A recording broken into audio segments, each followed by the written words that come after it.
It is Friday, July 23, 2004. I'm interviewing Bill Nowlin by telephone. He's in Cambridge. Okay, I'm taping now, and you understand that, and I can quote you, okay? Yeah. Unless you tell me otherwise. Okay, fair enough.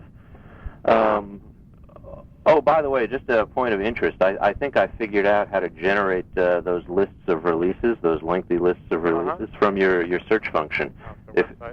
If it's working properly, it came up with a lot more than I thought. Although we can talk about that, but if you plug in a year and leave every other field blank, it gives you lists of releases that purportedly came out in just that in that year. So it's kind of cool. You can also search by label and genre that way, at least using the genres that you guys have designated. Yeah. Although it doesn't always, there's a human factor. It doesn't always work. Like you can't get, searching for old-timey brings you some of Dirk Powell's records. Searching for bluegrass brings you the rest of them. So that's a human thing, but whatever. Okay. What I wanted to do is clarify just a few kind of mechanical things we talked about the other day and then move on ahead.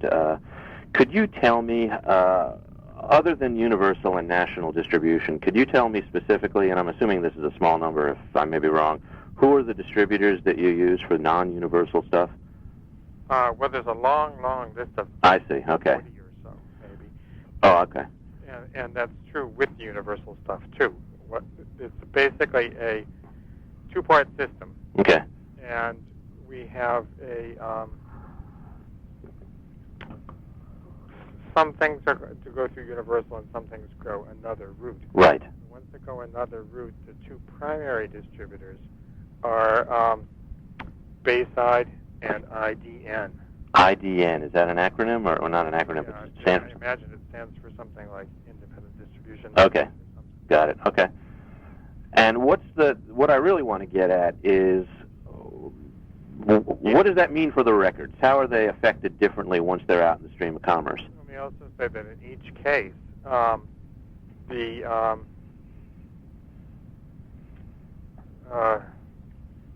in each case we have exceptions, so that Universal we have an acknowledged list of, 25 or so other distributors that Universal knows we're selling to. Okay. That are beyond itself. So if we give Universal a record, they know that it's virtually exclusive, but not really. There are a lot of niche communities, niche distributors. Okay. That we sell to. Okay. And that's, basically. Would an example of that be? Go ahead. We could sell to county sales, for instance, if okay. we put out an Allison Krauss record. Right. Because as long as county sales, ramped up their efforts and started trying to sell to universal accounts and undercut them, then we'd have a problem, and county sales, we'd probably cut them off. Right, okay. But as long as they're servicing small regional, retailers and so forth, which they do quite well, okay, not a problem. I just read that you cut a deal with a Christian distributor with respect to some bluegrass stuff. Would that be an example of something that might go both places? Yes, because again, they would be reaching stores that Universal probably doesn't sell. Right, doesn't bother with. Okay. So, yeah, for about a year and a half, 2 years, I guess we've been selling to this place called Providence. That's the one, yeah. That gets into a lot of Christian distributors, and we have Judaica distributors too, being equal opportunity salespeople. Okay. And I suppose we might have a few Buddhist accounts as well. But right. But yeah, seriously, it's great because it enables us to. We have such a large and unwieldy catalog, yeah. and such a range of sales potential that this enables us to not put all of our eggs in one basket. Mostly, right. I mean, Universal has never even noticed most of these distributors. Okay. And they have limits. They don't want to deal with a bunch of small accounts. Right. So it actually, doesn't bother them in the least. Can you tell me, and this may be a more complicated answer than I envisioned, but I'm trying to get a handle on. Let's say you've got two bluegrass records, and for some reason, I don't know, you take a Blue Highway record or something, and you decide to. I assume, without looking, that you might give that to Universal, and And you well, might it's a discussion that comes up with each record. Right. Okay. Most cases, it's not much of a discussion, or we don't even think about it. I mean, we don't have a big debate over an Alison Krauss record, whether it's going to go to Universal or not. It's really the records that might be borderline cases, and we have to try to make up our mind as to which way we think the album might best be served. Sure, and I know you've said divert things. Can it be helped by? Is there a touring artist? Is there an artist who may be helped by radio promotion? But what I want to guess, what I'm trying to figure out is what happens. What's the difference in treatment in the world of commerce between a bluegrass record that might go to Universal and one that goes to IND or IDN or whatever? That's a good question, and I couldn't tell you as well as people that actually do the sales. Okay. And so forth. My perception is just pretty much at a significant several years distance, since I've been involved in even thinking about stuff like that. Right. But my perception is that Universal's a bigger and more powerful distributor, and they can get the record out there into more accounts. Right. I think it really depends on how seriously the salespeople for either distribution network take a release. Mm-hmm. Borderline releases, as we're calling them, right. If they're a big release, big fish in a small pond type of thing for IDN Bayside, maybe they do a better job than the lowest level release as it might be viewed by Universal salespeople. Now, I keep hearing, not from you, but I keep picking up things, this concept that regional distribution doesn't really exist anymore effectively. Is that a true statement? Well, Are IDN and Bayside national distributors yes, they're just a kind of a lesser cut, a lesser shop, smaller shop? Yeah, well, Universal's the big monster. Right, okay. They have, however, 20 to 40% of the market or something. It's just they're the biggest of all. Okay, when you say the market, you mean sales volume, total sales volume? Okay. They're the biggest distributor of recorded sounds in the country. Who in your company, and I don't know if you said you couldn't answer the question about different treatment of records, is that someone in your company who does that, or would it be the distributor salespeople? Sherry Sands is the sales vice president of sales. Right, okay. All right. He interacts with those people all the time. Right, okay.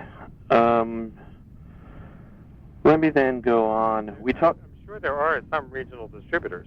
Right. Among those 25 or 40 exceptions that we have, some of them. Right. Probably the exception is based on regionality as opposed to, constituency. Right. Constituency seems a rational way to go in today's world, I guess, where regionality is breaking down. But okay. What's a one-stop, and does it exist any longer? Yeah, they do, I think. What is a one-stop? Basically, it's meant to be a place where you can do one-stop shopping, that you don't have to go to Warner Brothers or Weird to get, Atlantic Records and then go to EMI to get Capitol Records, that a retail store could get all of them at one stop. Okay, it's the one-stop is a concept that a retailer would think about. Yeah. Getting multiple labels. And probably pay a little more in the process. Okay. But it might be a small retailer that is below the thresholds that are served by the major labels. It might be just convenience, and they're willing to pay a little more because they can get faster service. Right. Whatever. But some one-stops have prospered. Okay, and but I mean, I guess they were once much more common in your early days than now. Is that okay? Yeah, in the music business, they were much more common once upon a time.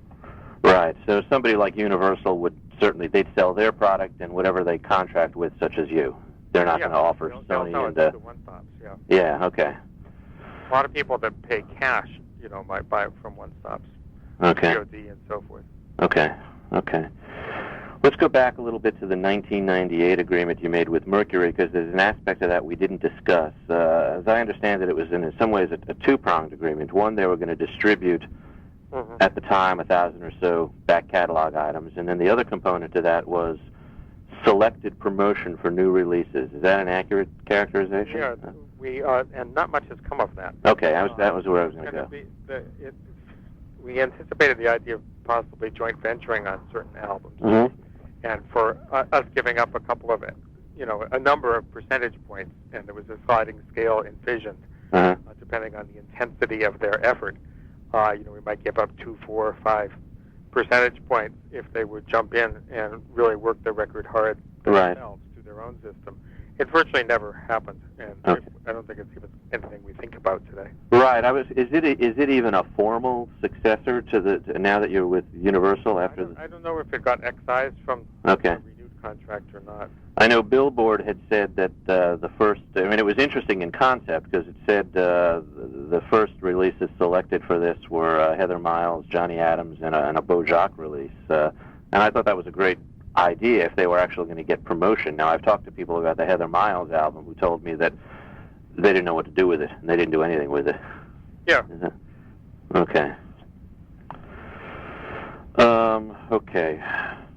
So whether it formally exists or not in the contracts, nothing happens without it right now. You promote your own records, or they don't get promoted. What basically happened was, I don't know if the phraseology, I'm saying they didn't know what to do with it. It would be, I might phrase it another way, is that they didn't feel that the album was worth the effort. Right. I mean, they could have done all kinds of stuff with it, but I don't think they thought it was going to pay off. Sure. And how much that might have changed if they took ownership of it, in quotation marks. I understand, yeah. I don't know. It may be that, it's just some joint venture. We don't really understand how that works, but it's not one of our records. Okay. If they'd ever thought about it as one of their records, maybe it would have done better. Sure. But I don't think that happened. Okay. I may be wrong there. Okay. Give it a fair shot, but sometimes it seemed like we were knocking on doors and nobody was even answering. So to have a discussion. Yeah. Okay. But you did continue the arrangement. Was that because the distribution is simply favorable arrangement for you? Yeah. Okay. Yeah. I mean, that was something. Danny Goldberg was gone almost by the time the ink was dry on the contract. If Danny Goldberg had still been there, that might have happened more. Okay. Oh, I see. Okay. He was gone to do other things. Okay. Okay. Were you involved at all, or are you even knowledgeable about the extent to which Rounder involved itself in the marketing or promotion of the O Brother soundtrack? Ken would be a better person to ask about that than Okay. I don't know much about it. Okay. Okay, so now that's what I wanted to go back to on those issues. Why don't we talk for a bit about the union, and then I want to talk about kind of present day and the shape of the label now and in the future. And I don't know if you're the person to talk about that. Maybe you want to talk about the book company, the publishing company. But in any event, why don't you tell me? I've read some of this. We did talk very little about it, really. But do you remember how you felt when you heard about an organizing drive? What your reaction was? Yeah. Hold on, let me finish this up. Sure. Okay. Wasn't too happy about it.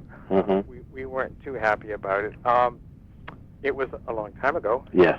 Almost 30 years ago. Seems like. 26, yeah? 79, right? Late 70s. 79, I believe, yeah. Yeah. I think a lot of the reason that it happened was because we were so busy with George Thorogood. Right. That our attention was outward rather than inward. And Okay. we were just so, besieged by phone calls and this and that and so forth, that stuff that we'd never dealt with before, that we neglected interpersonal relationships at the company. Right. Probably. I think a lot of people either thought there was some amazing gravy train that they should be partaking in, or I don't think that was really so much it. I don't think it was really greed. I think it was more fear and concern that on the part of the employees? On the part of the employees, that somehow the company was being changed and they might get left behind in some fashion. Mm-hmm.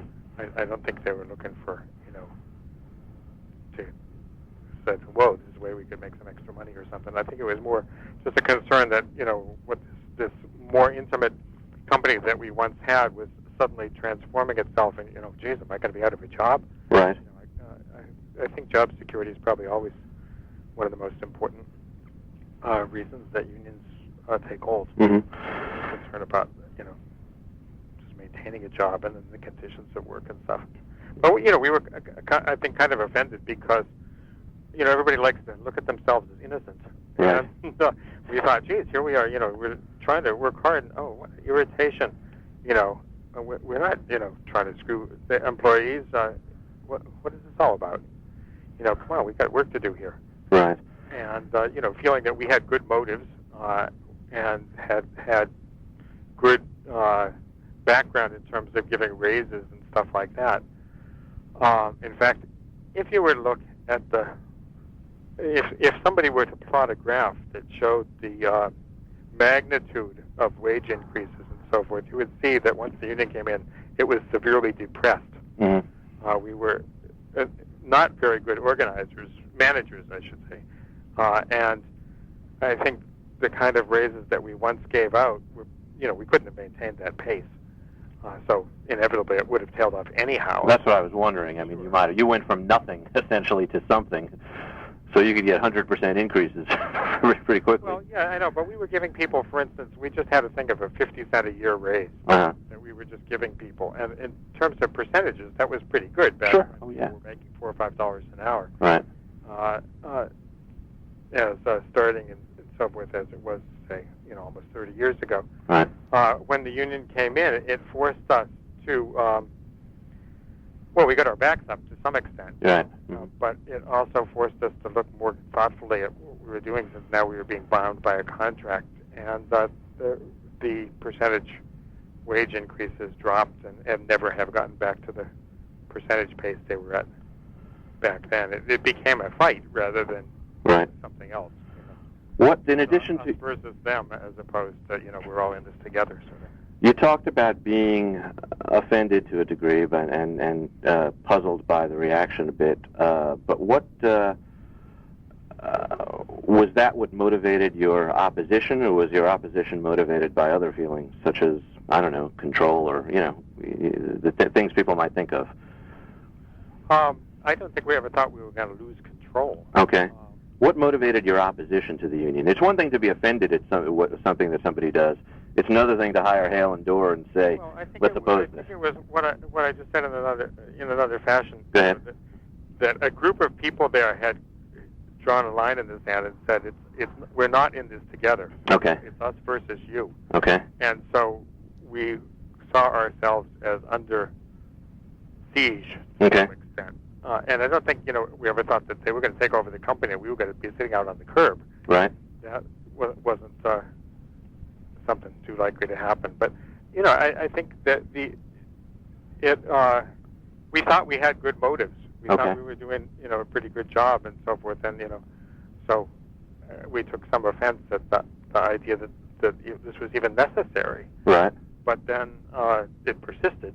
Right. And we found, all of a sudden we have to have, the federal government overseeing these operations, and it just rigidified.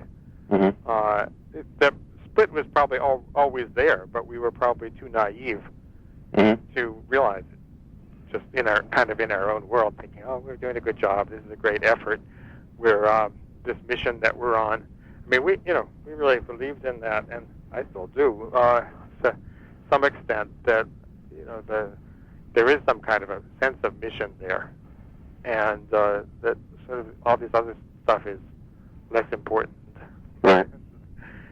Things have to give in order to fulfill the mission, whether that be my time or right. something else. Now, obviously, when you get a workforce that begins to grow, not everybody believes in some sense of mission.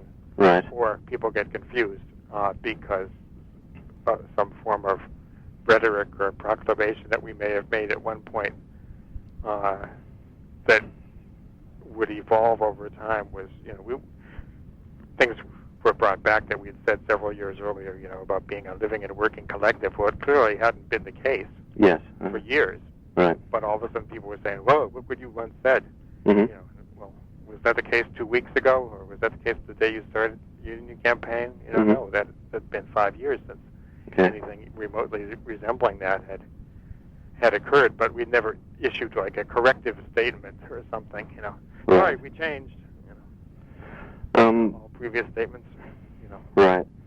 I know you thought a lot about whether George Thorogood was consistent with the founding vision of the company, to use a phrase.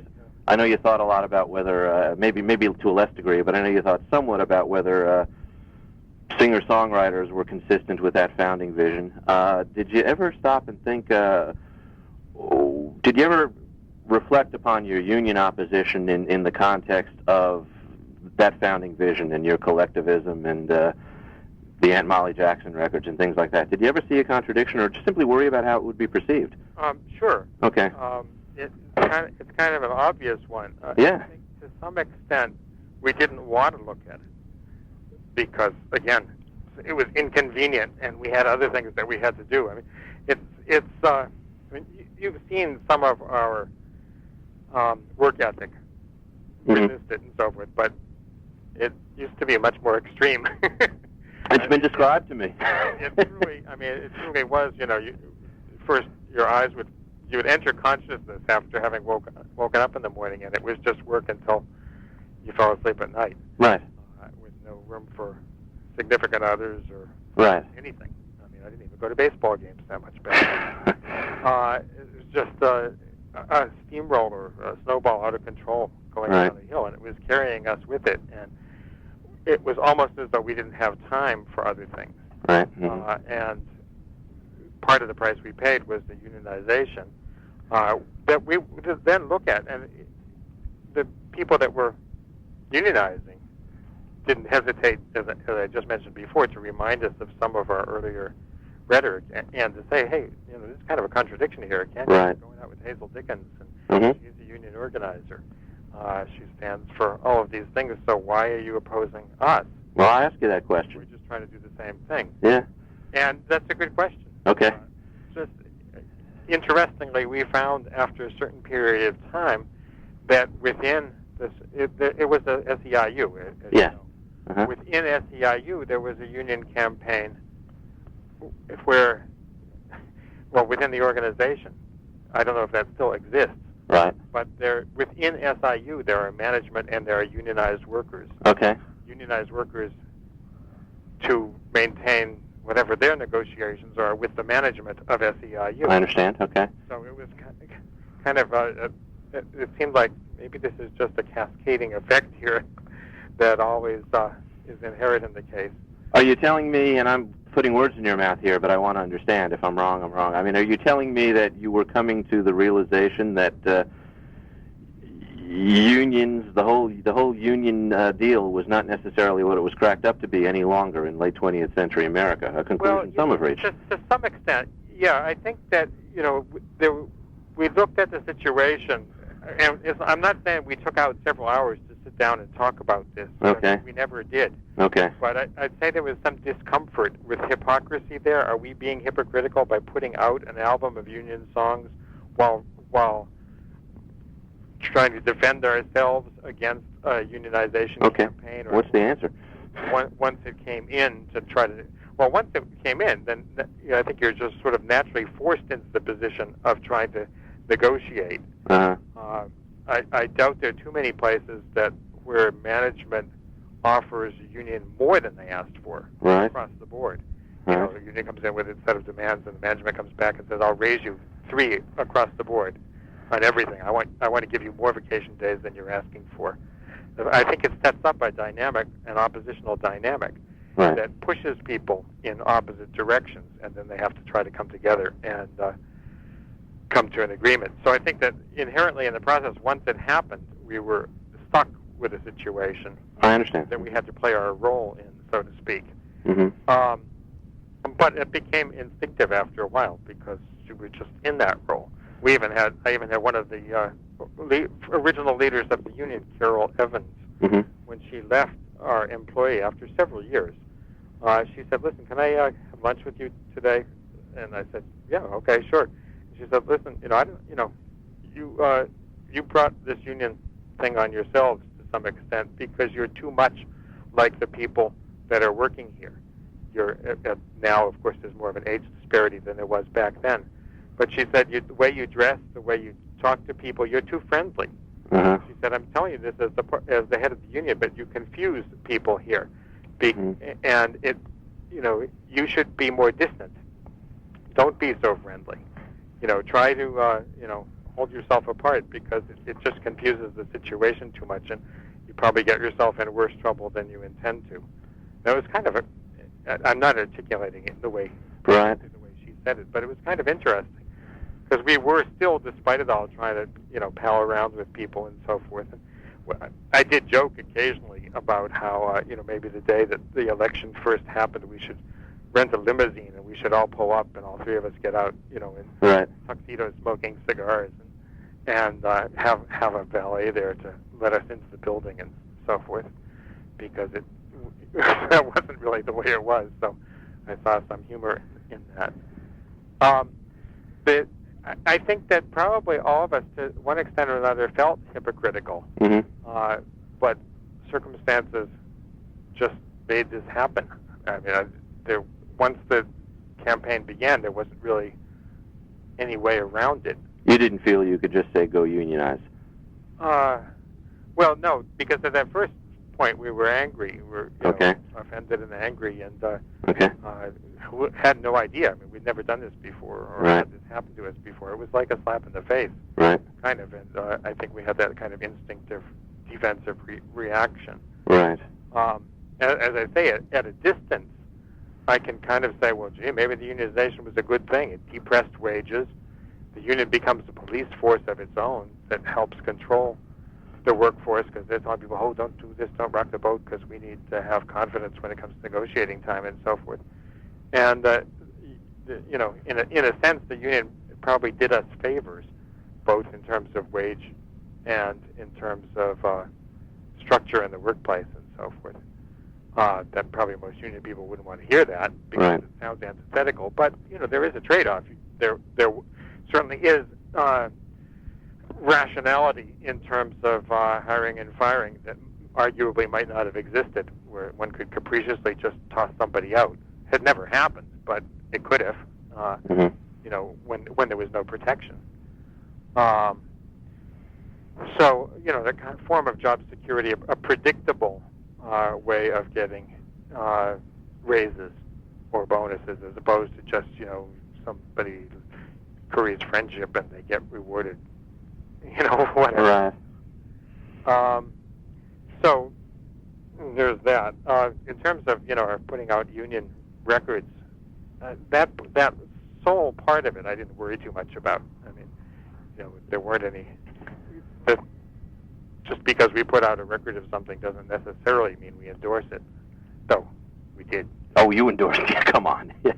We did earlier on in some of the writing that we did. Sure. The Molly Jackson was a labor of love and a desire. Right. It was part of the vision of this company. Without. Yeah. But I would and did at the time think that there certainly were differences between working conditions in our company. Okay. And working conditions in coal mines in eastern Kentucky and so forth. Okay. And I still do. Okay. All right. Again, part of this is to get you, an opportunity to tell me what you'd like to write from Nowlin's perspective on the union, and so I want to be sure you get a full. There's kind of three stopping points I want to make in terms of the union story, and we just did the first one if we're done, and that is the original situation. These stopping points are defined largely by information that's made its way to me. In some ways it's arbitrary. The other one has to do with not this most recent contract negotiation, but I guess the one prior to that, which would have been taking place in the 1990s, late 1990s, if you even remember. Yeah. And I gather from what I've learned of that was pretty protracted.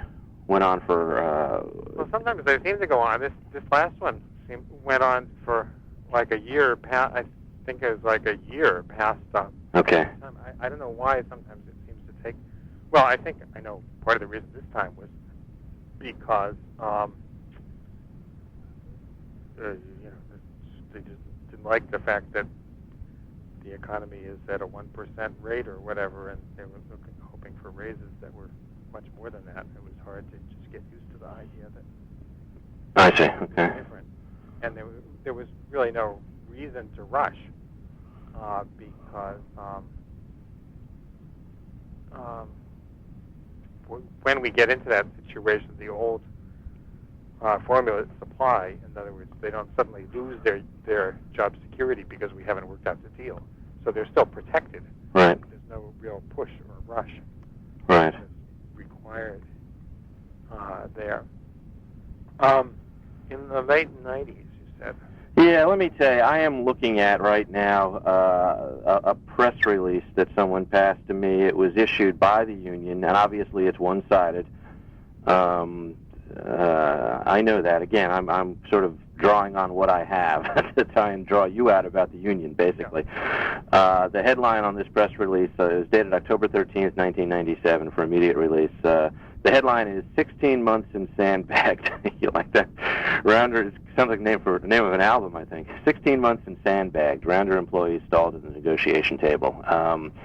The general gist of it from the person who gave me this was an alleged failure to bargain in good faith. Well, one of the things that it says here is, and I don't even, under the present contract, 30% of Rounder's union members earn less than the Commonwealth of Massachusetts' definition of a living wage in Boston, $7.49 an hour. I don't know if that's what they earned or if that's what the living wage is. Grammatically, it's got some problems here, but 30% earn less than the state's definition of a living wage. By and large, I don't even know what the question is. If this is an entree into, did union negotiations become bitter? They always seem to be more difficult than they needed to be until the last couple of times. Okay. I think partly that was a matter of personality, and I think that was on both sides. Mm-hmm. I tended to handle most of it. I tend to be the coordinator of the negotiations when it was until the last 6 or 7 years. Right. And a guy named Glenn Jones. Yeah, I know. No, I'm Glenn's next. That's my next stopping point.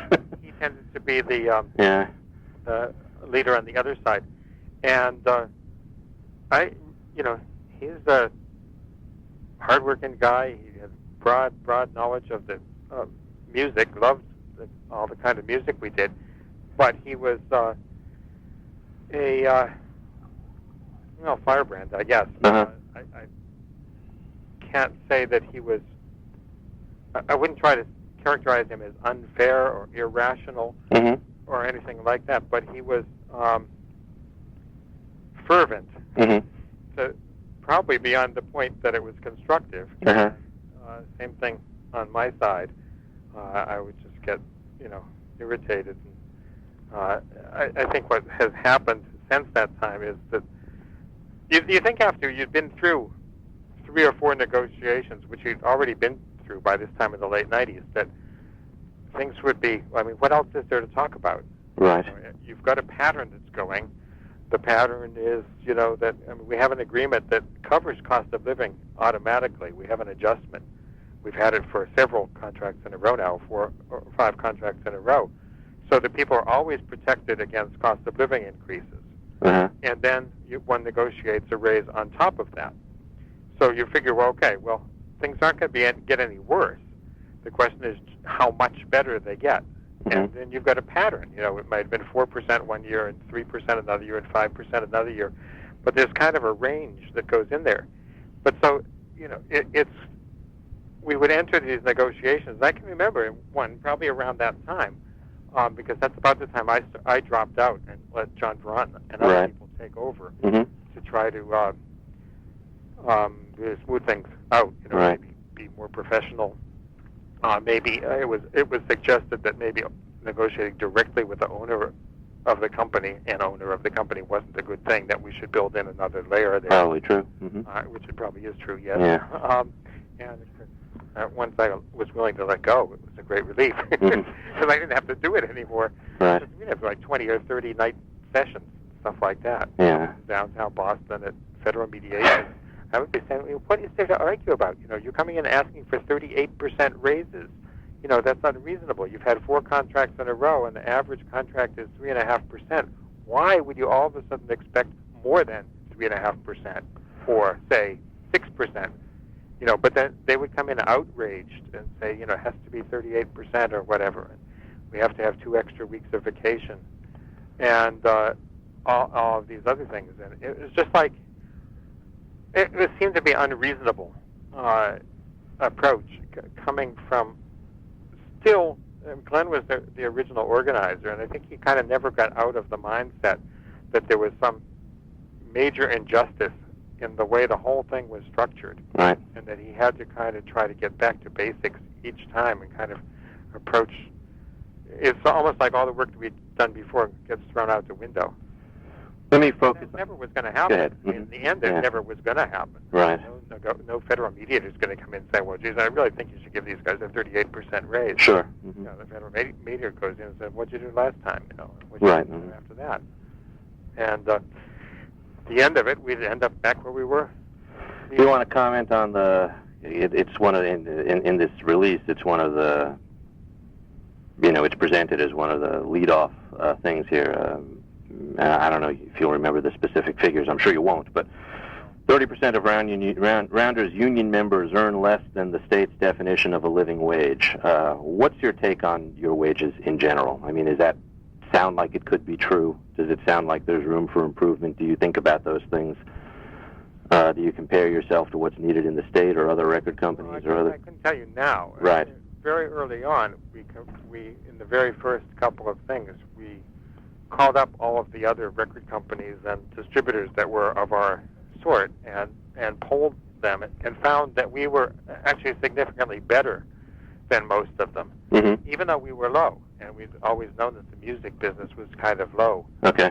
Paying. It seems to be like, I'm finding that's true with at least the reputation that's true in the book publishing world, that it just seems like creative people like to work in these areas, and somehow or other the evil capitalists or whatever that own the industries are able to exploit that desire. Mm-hmm. That's one way of looking at it, anyhow. Right. By depressing wages. I don't know if that's quite how it happens, but it with these two industries have a reputation. So does journalism, for that matter. Yeah. I guess, of being being low paid. I ascribe that, and maybe my ascription is off, but I ascribe people being willing to take less there because maybe they find more job satisfaction creatively. What about a warehouse picker? Well, they don't. Yeah. But warehouse jobs vary from here to there. In that area, you have more of a free marketplace than you do when you're talking about people that want to be in the music business because of music, as opposed to people that just want a job picking stuff in a warehouse. Right. They theoretically would be just as happy working in a liquor distributor. Sure, they just want a job. They got one with you. And they got one with us, but they wouldn't have gotten one with us if our pay was dramatically lower than anybody else. I see. Because why would they? What's the offset? Well, they wouldn't have taken it if they had a choice, but they might not have had a choice. It's just a question of what's... we had, 10% unemployment or something, but... Right. And there have been certain patches that we've gone through where that's been true, but Massachusetts, this particular Cambridge-Boston area has never been a really depressed area in the stretch that, these 30 years or so that we've been operating. So, I don't know where we stood. Hopefully we stood kind of in the mainstream. Right. Maybe in some areas a little bit below, but there definitely were times that we came to agree that our starting wages were too low. Mm-hmm. And those have increased over time. Right. And we've found that, there was just too much turnover, and, you have to... Sure. If you want expectations of people, you need to pay them. Right. A little more to want to attract them and have them keep staying there. Yeah, I understand. Okay. Once you got rolling then with the union, and you, as you put it, had this role to play, which I understand, is it fair to say that basically you adopted, and I think the employees adopted, or the union employees, an arm's-length negotiating approach in which everybody was looking at standards in the market and getting what they could get? Is that, something you think is fair on both sides? Yeah. Characterize both sides? Had a professional organization, being the union itself and so forth, and they have attorneys and negotiated with many, many places around the country and in this area. So presumably they know what they were doing. They seem to. Some of the negotiators were very good. Mm-hmm. Some of them were not, but most of them were pretty good. Yeah. Then you mentioned Glenn Jones. Obviously, that's the union brouhaha that in recent years, maybe it's the only that has gotten the most attention, maybe the only attention. Were you surprised when that issue kind of broke out into, to those paying attention, it broke out into the national press? It got picked up by South by Southwest. Pardon me? It wasn't the first time. The union would often try to sway us by sending out press releases or sending letters to all of our artists. I'm Right. not sure where they got all the mailing addresses from, but one way or another they got them, Mm-hmm. and they were threatening to picket at shows at Johnny D's and that type of stuff. There was always this kind of what we're going to take it to the outside world and embarrass you approach, Right. which never worked, but they never quit trying.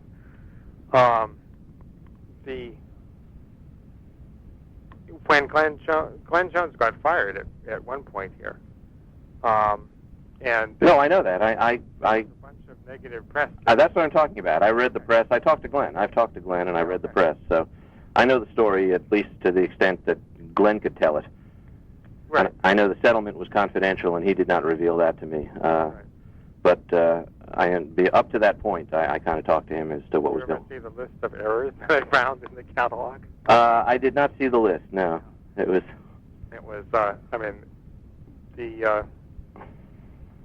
What happened? Basically, at one point there, we said, "Listen, we were just starting to get complaints about the catalog as being a little sloppier than usual." And I actually sat down and took a weekend and took a copy of the catalog home and said, that was Glenn's job. I understand. Was to create the catalog, and I found over 1,000 errors Mm-hmm. in just the year 2000 catalog. It's actually the last catalog we ever printed Mm-hmm. at this point. But it was just astonishing.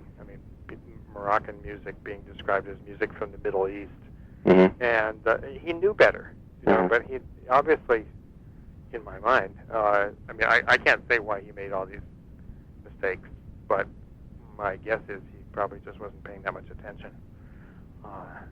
For whatever reason, he got very sloppy.